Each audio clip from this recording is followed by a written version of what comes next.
There's lots of folklore, lots of myths, and this is where it's great to have the actual data and to have academics combing through that data set and to be building out that data set so we can debunk some of the myths. So some of the interesting myths are around cats, for example. So having cats in the video won't make it more shareable. I know this is really hard to believe, and it makes me quite upset because I have a cat and I post videos of her and she's absolutely gorgeous and she's called Tabby. But there are millions of cat videos that nobody ever shares, and what we see are the cat videos that are being shared. It's the same with baby videos, and funnily enough, the same with celebs.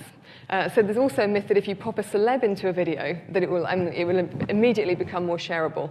Not true. Celebs can be amplifiers, so if the content's already very funny, very moving, very exhilarating, then a celeb can help that, but in itself it won't drive shareability.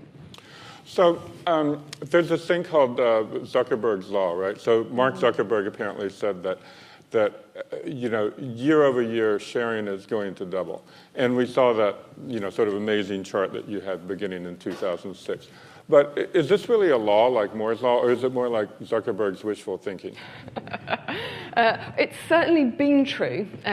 Whether or not it will continue to be true is a different matter. And in fact, signs are that it's not going to continue to be true as we approach something called content shock.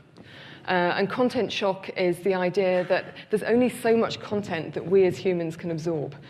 So absolutely, the amount of content that's being created is increasing exponentially, but the amount of content that we're going to be able to consume and then share is limited by the number of hours in the day. But this is where it's great for brands who invest in creating fantastic content, because it really raises the bar. The challenge here is for brands to break through all that clutter and create the content that people want to watch and share. So just as we have clutter, on television, 8 minutes out of every half hour is now devoted to ads, and we have clutter on the social web. We absolutely do. And this is the other reason why paid media is so important if you want to make sure that your video has the best chance of success. Because it's hard to compete with friends and family.